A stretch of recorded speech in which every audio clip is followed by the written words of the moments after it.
Hey, everybody, welcome back to the Fly Fishing Insider Podcast. I'm your host, Christian Bacasa. Today we have Rob Kirsch on the line. Rob, you're an MD, an interventional radiologist, someone that we connected with that I thought had a very unique background and could relate to quite a few people in the audience in a slightly different way. One of the things I really loved about your background was how you got into fly fishing in particular. It's a very unique story, so we're going to touch on that. But before we do that, we're going to just outline real quick what we're going to cover on the rest of the show. So the main meat of the show is why do you fish, right? Yeah. How do you build your repertoire of moves, etc. And then at the end of the show, we're going to talk about how to slow down, and we're going to give you guys a couple coping mechanisms to slow down, and that's going to relate to various aspects of your fly fishing, whether it's your casting or your thought process in fly picking, etc., or just reading water. So I'm excited to walk through those few scenarios. But before we do that, let's dive into this really cool story that you have about growing up in the Boston area, moving on through your schooling career at Cambridge and Worcester and the rest of those areas up in the north, and then finally transitioning to where you are now in Florida in Tarpon Springs. So, Rob, welcome to the show. It's great to have you on. Thanks. Nice to be here, Christian. So I grew up in Boston, and when we were growing up, we occasionally went fishing with my dad or with friends, all gear fishing. Either actually most of the time it was going to Kings Point in Boston and dropping sea worms off the wall, and or clamworms off the wall. That was fun, and I really enjoyed it. But then, as I got more into school and into college, and even into medical school, that sort of dropped away, and I didn't really do any fishing. When my wife and I started having kids when I was in medical school, and we have 5 kids who are now in their 20s and 30s, but we'd always go for beach vacations because my wife grew up on the Jersey Shore, and she would go for walks on the beach or play in the water, and I would end up spending most of the vacations with a sleeping baby on my lap, which was fine, gives her a break and lets her play in the sand and all of that. Then when our youngest was to the point where she wasn't sleeping all the time, I needed something to do while we were at the beach, so I went out and I got one of those 15-foot long big spin rods for surf casting. So there was a friend of mine, a guy named Peter Jenkins, who he started his career in medical device sales at the time I was starting my career in medicine and in training. And he's from Duxbury, Mass. So we stayed in contact all along and gotten to be pretty good friends. And I was talking to him about this evolution that I'd gotten back into fishing and bought this big surf rod. And he said, I've never told you about my retirement plan. And I said, what do you mean? What's your retirement plan? He said, I own a fly fishing shop in Newport, Rhode Island called the Saltwater Edge. And he said, if you're going to try fishing, why don't you try this? So he set me up with an 8-weight setup and arranged for me to get a couple of lessons. And actually, the first fish I caught on a fly rod was a striped bass.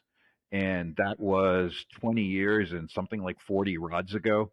And since then, basically all the fishing I do is on the fly. I have probably had a spin rod in my hand less than 10 times in the last 20 years. As it happens, I'm going out this weekend. We're going on a bottom fishing trip, so I'll be fishing spin gear, but I'm bringing my 10-weight with me in case we see anything on the surface. Right. But it's been fly, and then from fishing to tying flies. I think my wife will kill me if I talk about building a rod, but I'm having moved down here to Tarpon Springs. There's still a lot of fishing to do. It's even more saltwater and inshore fishing than I was able to do when I was living in Pennsylvania. But it's all on the fly, and I really enjoy it. Yeah, and what a transition. I mean, to go from that surf scenario to all right, let's get into some fly fishing. And boy, a striper for your first fish on the fly. Mm-hmm. Tell us a little bit about that story. How did that come to fruition for you?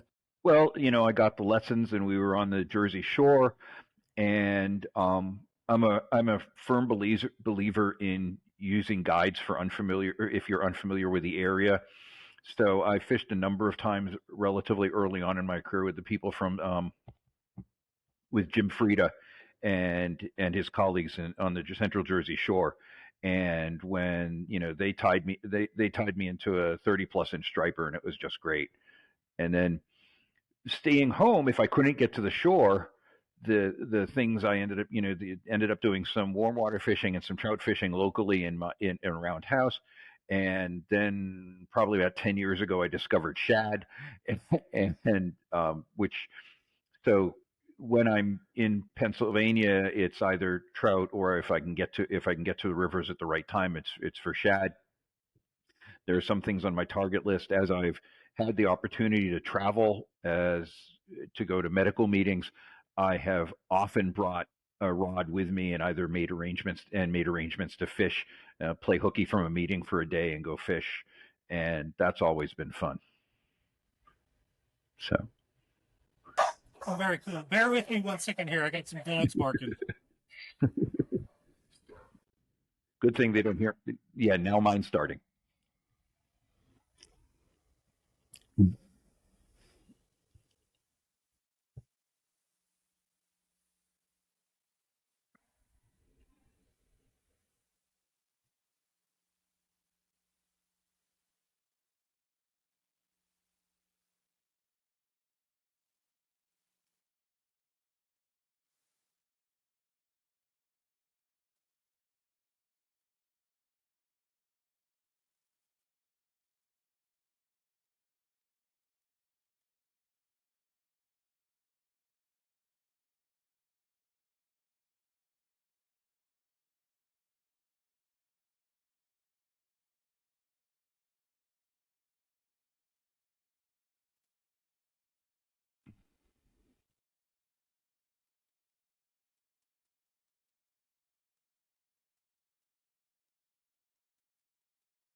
Got the dogs quiet?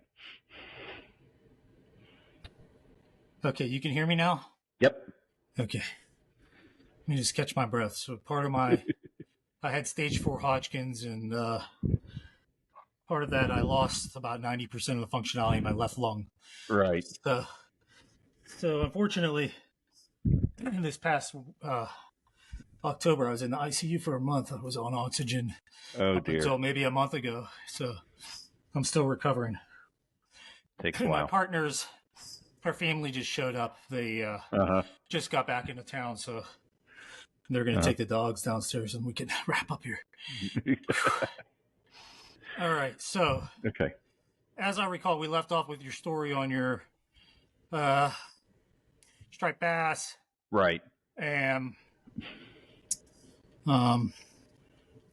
okay. So I'm going to just take a pause so I can edit this out, Right. and then I'll jump in with a question. And the Mm-hmm. question is really going to be around. Uh, you had mentioned. I'm going to back us up. You had Mm-hmm. mentioned it, you were a firm believer in using a guide.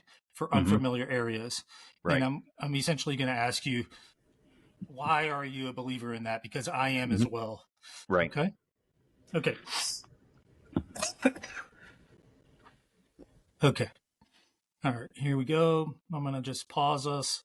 And three, two.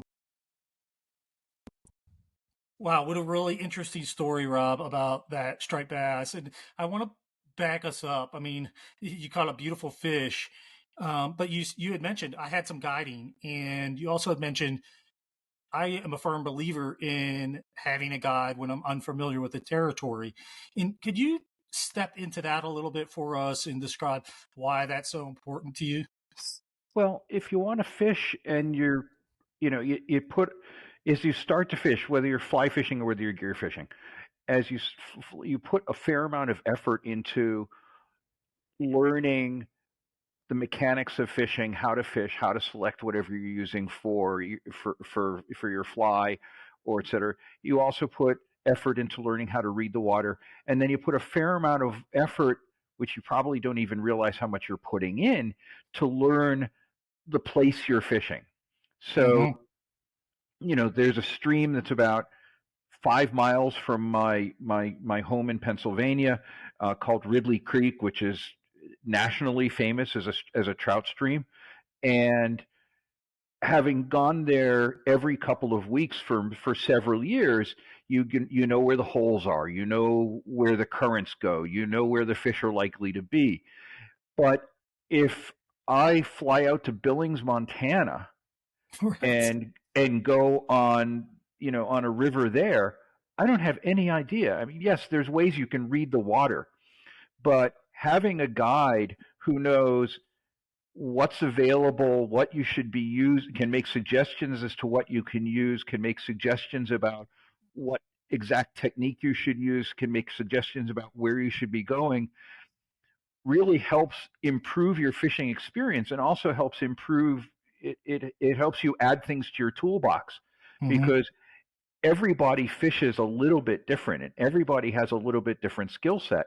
So taking the opportunity to learn from the skill set of a guy who is on the water 250 to 300 days a year Yep. is really good. So, and then um, I go, for the last several years, I've gone once a year to fish the Watauga and South Holston rivers in northeastern Tennessee, Yeah. and and there I go with a guide group. It's a company called Trophy Water Outfitters. Justin Schroyer and his brothers, and I go. The guide I use is a guy named Corey Hartley, who's a great guide, Mm-hmm. and he's got the boat. He knows the water, and it's a drift boat fishery. It's not really a wade fishery, Right. and so he has the access. He knows, and to tell you the truth, there's some of that water that if I rented a drift boat for myself, I'd probably end up drowning Yeah. or holding the boat, because he knows the river and he knows where those rocks are and he knows where the currents are going to be. So he provides not only knowledge and not only suggestions about what to fish, but and how to fish it, but he provides me the access that I wouldn't otherwise have. Yeah. And I think you're nailing it. I'm a firm believer in this too. And one of the things that I always looked at it um, from this perspective is time management, right? We're all limited on time. And this started for me. I used to do a lot of rock climbing and I would travel for rock climbing. And it's very much the same scenario.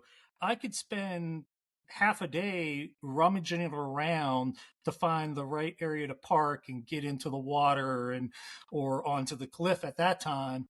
Or I could hire a guide. He's going to know right where to go. They're going to know, hey, what the conditions are like for that area.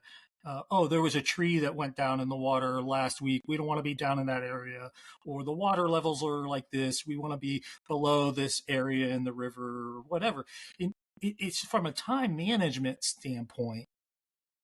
It, Yeah, it and just facilitates so much more. And like you said, when I go to somewhere else, it's part of the enjoyment is fishing the fishery. Right. And that's what I want to spend my time doing. If that means for me spending a little more money to get a guide, even if it's just for a day to get the introductory, and then the next few days I go explore on my own, Absolutely. there's Absolutely. so much value in that. So much Right. value. And if I'm traveling and if I'm traveling and I get a guide, I don't have to worry about packing waders, packing a rod, packing all the paraphernalia, which I usually end up packing anyways because I like to bring my rod. Right. And when I'm setting up a trip, one of the first things I'm doing is I really pester the guide before the trip, asking for suggestions for flies, patterns, sizes, because I like to tie flies for the trip. And Mm-hmm. you end up, of course, I personally end up trying about 10 times, probably maybe 1 in 10 or 2 in 10 of the flies I tied actually touches the water because I just tie, I tie lots of different patterns, I try lots of different ideas, and I also tie three of everything: one for a tree, one for a rock, and one for a fish. And and Yeah. but so you can bring whatever you want. You want to bring your whole kit with you, bring your whole kit with you. You want to walk up to the guide wearing your flip flops and jeans and a t-shirt and a pair of sunglasses, and the guides these days have everything you need Yeah. if you make sure that you make that pre-arrangement. Right. Right. Yeah, they'll take care of you. And it's just I like the learning curve too. You had mentioned everybody fishes differently, right? Mm-hmm. And being able to pick up little things along the way where you're just like, man, I, I would have never thought of it that way, or I would have fished it this way. A lot Right. of times I'll say that to a guide. I'll keep my mouth shut, take the advice, go, and I'll go back. You know what? I would have fished it this way. Curious why you fish it this way. I want to understand those decisions that they're making and add Mm-hmm. those to my repertoire of like, oh, okay, well, that's how he's thinking. All right. Well, Right. why is And that? yeah, and you can get into that, and you learn, you learn the fishery, down here, the inshore fishing for let's talk inshore fishing for redfish down here in Florida. Mm-hmm. At least on the Gulf Coast, we have crystal clear water that's anywhere between 2 and 7 feet long, 2 and 7 feet deep, and you usually can see the fish 40, 50 feet away. And the redfish here are moderately spooky. Mm-hmm. So if you see a redfish cruising, the goal here is to cast the fly 20, 30 feet ahead of where you think the fish is going to be, let it sink, and then twitch it when the fish gets near. On the other Mm-hmm. hand, you go to New Orleans and you're fishing water that's practically opaque, and you can't you have to be on top of a fish. You have to be 10 feet from it before you can even see it, and you have to hit the fly, you have to hit the fish on the nose in order Yep. for it to take, because it just doesn't see. I was there a couple of months ago for a meeting, and I took a day off and I went, and there's a nice redfish and it's coming towards the boat, and I cast to it, and I'm not real good on that short precise, The flip the almost. short precise. So I cast once, my fly landed beside the fish, it ignored it. I cast another time, my fly landed on the other side of the fish's head, it ignored it. The fish is now 15 inches from the boat, and all I basically did was drop it off the side of the boat, and it just inhaled the fly and off to the races. But Yep. it's two different. It's the same species of fish, Mm-hmm. but it's two totally different games depending on the fishery and the exact physical.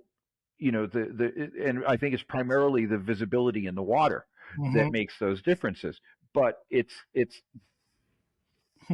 just, sorry about that, my phone. Yeah. It's just that you know if I didn't have somebody showing me how to fish those fisheries, I I think, oh, I'm fishing for redfish, so you fish the same way, and you Same way, don't, right? and that's really critical. Yeah, yeah, and it's two totally different worlds. I mean that I fish New Orleans for redfish, and I always say, hey, you want an introductory to saltwater fishing? Go fish redfish in New Orleans. You can get a lot of shots. You can make mistakes, but you're sight fishing. which is Hmm. very different. You can make long casts, you can make short casts, et cetera, et cetera. And then there's other things like sheephead and whatnot to Right. kind of chase and whatnot. But it's a great introductory. However, if you were in Florida or South Carolina or a lot of those coastal areas, it's very, very much different. It's Hmm. a, it's could be the same migratory fish Right. in essence, but it's the clarity, it's the predatory animals in the area, et cetera, et Hmm. cetera. It changes the dynamic, and I really like that description that you made. Like it is, you got to be 20 feet out in front of them. You got to have it come across the nose at the right time. You can't be splashing it around. You can't be shadow casting, et cetera. So Right. And carp are the same way. yeah, yeah, you can go to Muddy Waters and like plop it in there and right on their nose and they're like, "Oh, okay, great." Or you can go to Clearwater and it's like, man, you just want to talk to spookers. It's like, whoo, It's things are interesting. toast. It's interesting that carp used to be a very popular game fish, and when they started trying to popularize saltwater flats fishing, they used to say that bonefish were like saltwater carp, and now carp has fallen out of favor, and everybody fishes bonefish. So now the people who are trying to get you to fish carp are now saying it's like freshwater bonefish. Yeah, or they're like freshwater permit. They're the hardest Right. one. Right. So the But sort they're of fun. the They're fun. They perspective pull. the perspective has completely switched over time. Right, right. Yeah. Oh man. So what else do you work on to kind of increase your repertoire of moves and your all around fly fishing acuity? Well, I think as you have to, there are things you have to work on. I mean, going back to the trout world, you know, every just about everybody nowadays who learns to fly fish for trout pretty much does a huge amount of nymphing, either dry dropper techniques or nymphing under a trout indicate a float indicator or some sort of tight line technique. But there's lots of other ways to do it, and there's just fishing a dry, which is incredibly challenging. But then, we sort of need to have some institutional memory. I spent 1 year where, unless I was somewhere on a trout stream out of my area with a guide, if I was fishing for trout on my own, the only technique I used was swinging wets. Hmm. And I learned a lot about how to decide which water to swing in, how to decide, choosing flies, setting up, and that's a different thing. I mean, it's a very different thing casting one dry fly. It's a very different thing casting a dry dropper, and it's a very different thing standing in the middle of the stream with three wet flies on it in a train, Hmm. Hmm. casting them across and not fouling that up and making sure it works and learning the different techniques and learning and continually reminding yourself to strip strike a trout Yeah, rather than lifting the rod, um, and fishing and downstream. and fishing downstream as opposed to fishing upstream, and and and that's really and it's really enjoyable. And to tell you the truth, I really like classic wets. So when I'm tying, I really like to tie classic wets. And when I if I'm watching videos, if I'm watching YouTube about tying, a lot of the times I'll watch somebody. There's a YouTube channel called Dressed Irons that does a really good job. Hmm. Of course, there's Davey McPhail, who's probably technically one of the best fly tyers I have ever witnessed, um, and just does a beautiful job. And he ties a lot of wets, and Yeah. it's just there's always new patterns to think about. There's new techniques to think about, and there's new techniques to think about in fishing. It's like there's the, you know, for even in saltwater, you start thinking about, how fast are you retrieving? Where are you putting the fly relative to the fish? How do you see the fish? Hmm. What level's the fish at, et cetera. One of the things I've been doing a lot of with guides, because I don't have access to the equipment, we've been doing a lot of dock lighting lately, where Hmm. we'll go out, we'll get in the water anywhere between 8 and 10 in the evening and fish till 2, 3, 4 in the morning, and Hmm. just go through the rich people's neighborhoods looking for they have underwater dock lights, and you pull up to a Oh dock yeah, light, and as you start coming up to the dock light, it's like, okay, there's 5 sticks in the water, and each of those sticks is a 24 to 29-inch snook. yeah, And how do you manage that?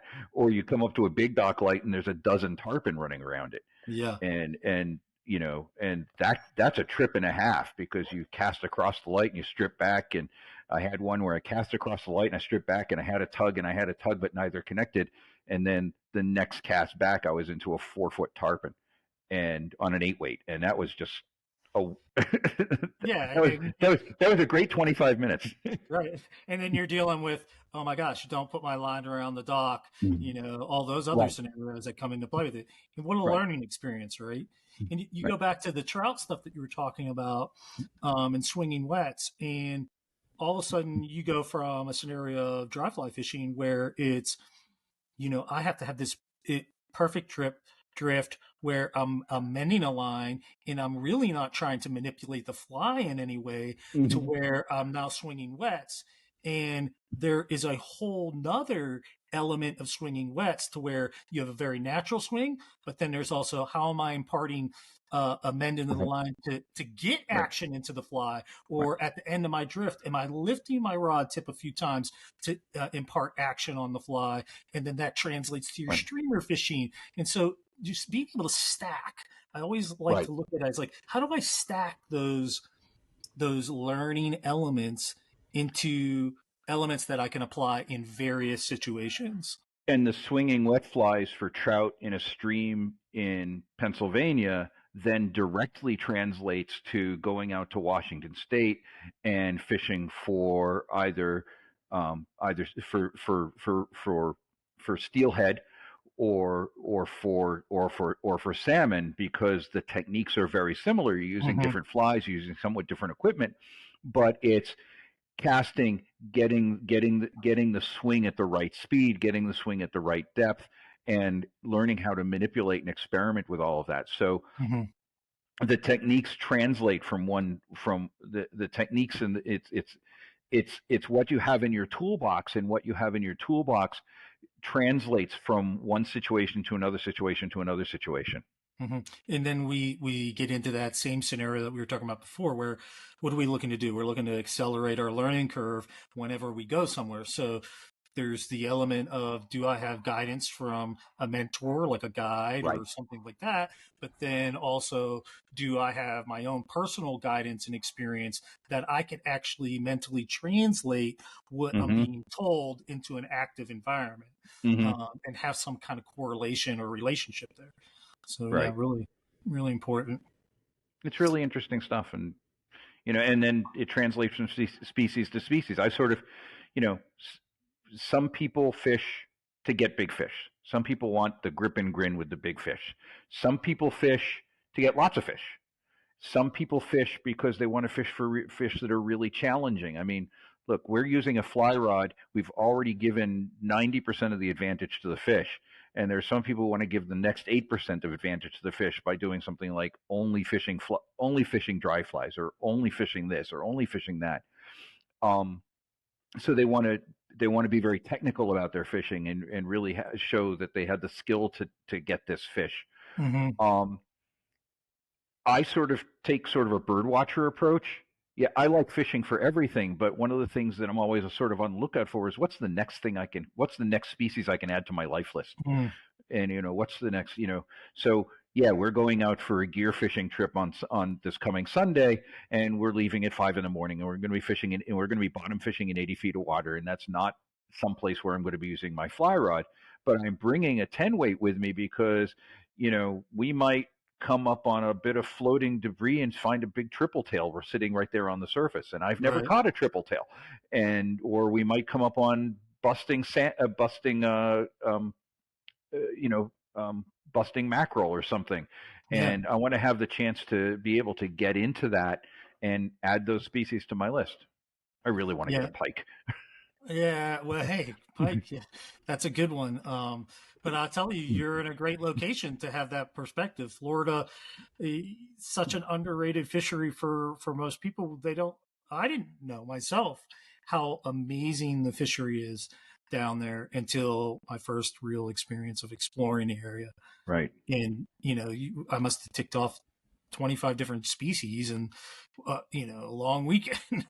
And Right. then you And then just there's look around, everything, the Everglades to the salt to the ponds to the whatever. Ugh. then there's exotics. There's a pond that's right beside the parking lot for a Tractor Supply on one of the major roads that comes out of Tampa. And I went to I had to get something from the Tractor Supply. I saw the pond. I said, "Let me see what I got." And I was getting Mayan cichlids. I've heard about this pond. I've heard about this So, pond. so you get these hand-sized fish that are gorgeous. I've actually got in my office. I've got a 150-gallon aquarium, and it's a large predator tank. So I've got some cichlids that I've purchased. I've got some bick ears. I've got a good size. Oscars or anything like that. I haven't put Oscar. I've got a mated pair of Severum. I've got a good sized black ghost.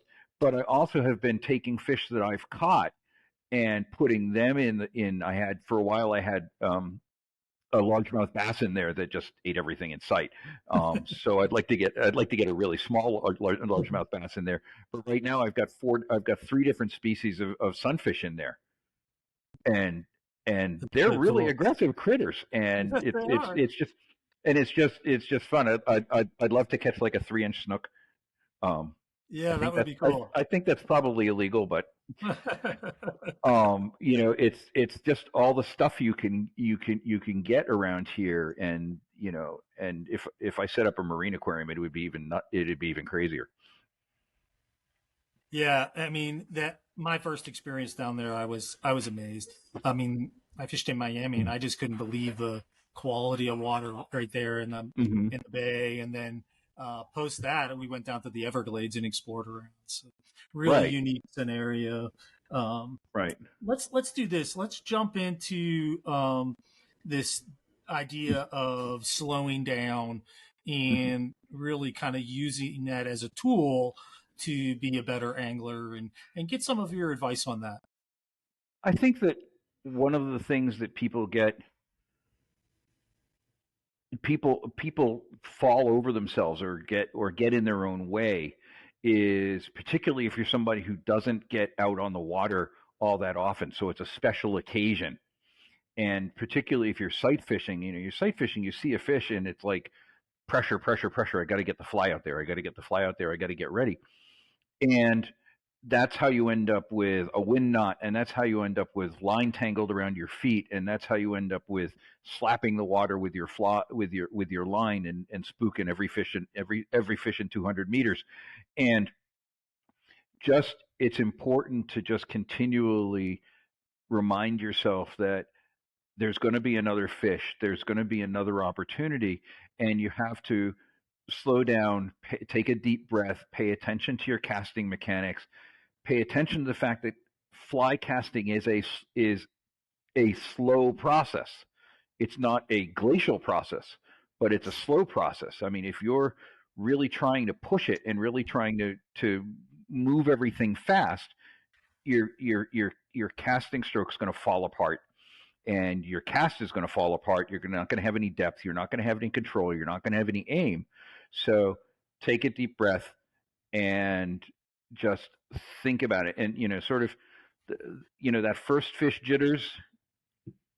I was at a medical meeting in Nice in France, and I managed to hook up with a guy who had a boat. So we were out in the Mediterranean, and we came on a school of little tunny that were busting. And the first thing I did was wrap the line around myself and nearly got got another ear piercing from the fly. But the fish were there. The fish weren't going anywhere.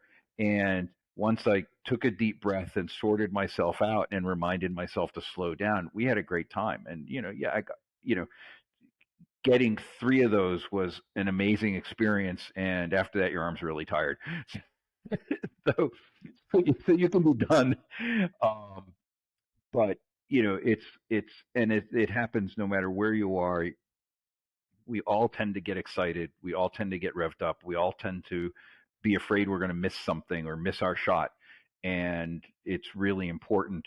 And it's part of the sort of that sort of leans into sort of why some people fish to get away from things. Some people fish for the sort of meditative purpose, and I certainly fish when everybody around me is driving me crazy. I'll go fish for a couple of hours because it lets me get my mind off work and off family issues and off friend issues and off all this Yep. stuff. And you've got to sort of slow down and take the time to enjoy what you're doing and to make and that also makes you better. That also makes you a better fisherman. So. Yeah, I agree. The slowing down for me, there's two sides of the equation, right? I I use a slow down technique to get into a groove, but there are also the complete opposite end of the spectrum where I really like to experiment with going as fast as I can. And there's an element of that too that I enjoy that is it's very challenging, right? To go fast but be slow. Yes, yes, because because there is timing. That fish is swimming by. That fish is coming at you. It's going to turn. You have to get the fly there in time. But if you don't don't keep to the basics of start slow, speed up, and stop, you're going to end up doing this, and now your fly rod looks like a windshield wiper, and you get Right. the entire line 8 feet out in front of you, and it lands in a heap because At your feet. because your cast is just fallen apart because you're not paying attention. So yes, you have to get the line out there, and you have to make your false cast, and you have to get it out, and you have to be, but you have to also not rush it and not push Yep. it to make And it work. in the same scenario of all the other elements that lead up to the cast. For example, you talking about tarpon fishing. I put that fly in front of that tarpon 3-4 times. They didn't eat it. Need to change my fly. Okay, how do I manage my line? How do I get my fly in quick? How do I get a new fly on fast and then get my cast off? There's an element of being Mm-hmm. very fast in that, but I Mm-hmm. need to be methodical and slow so that I'm Because if you not rush it too bad, fumbling right. through that and And if making a mistake. And then next thing you know, I didn't tie my knot good. I got to right, retie, or I right. dropped my fly, or it wasn't, I didn't have enough line out and I didn't make the cast right. All those elements. So I love how we can work on both ends of the spectrum, but the key component is, I think, not necessarily the movement of slowing down, but the element of slowing your mind down and slowing the process down and then becoming very capable in that moment. Right. And this, I mean, this skill also translates into with me at work. I'm a procedural physician. So I'm not just writing prescriptions for medications. I'm doing treatments that many people would consider surgical. And yes, I have to be efficient and I have to be fast and I have to get the case done. But at the same time, I can't be rushed. I have to be deliberate. I have to think about what I'm doing. I have to have good mechanics because otherwise something will go wrong and it's not only me screwing it up, it's a patient suffering, which I can't do. Yeah. So Mm-hmm. the same kind of being deliberate, and I like that, slowing your mind down while keeping everything else going is really crucial, not just in fishing but in life. Mm-hmm. It is. It is. And that's it. For me, fly fishing has been a life changer. It Hmm. was something that, taught me a ton of things. It still teaches me every day. And I think that's a great place for us to exit, Rob. It's, Great. I've got, I don't even know what to say at that point. It really is. We learn a lot of life lessons from this, and Hmm. it's been really great having you on the show, hearing your perspective, especially with a variety of fishing that you've been able to experience and accomplish in your fly fishing term or career, whatever you want to call it. But it's been great having you on the show. And Thanks. It's been wonderful being here. yeah, well, we're looking forward to hearing some of your stories. I know one thing you had mentioned, Saltwater Edge. If you guys want to go talk to the Saltwater Edge guys, it's saltwateredge.com. Right. And remind us, where are they out of? Newport, Rhode Island.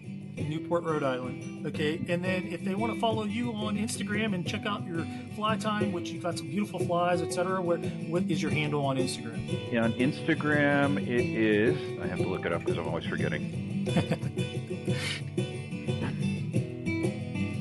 All right. On Facebook is Rob Worthington-Kirsch. Okay. And on Instagram it's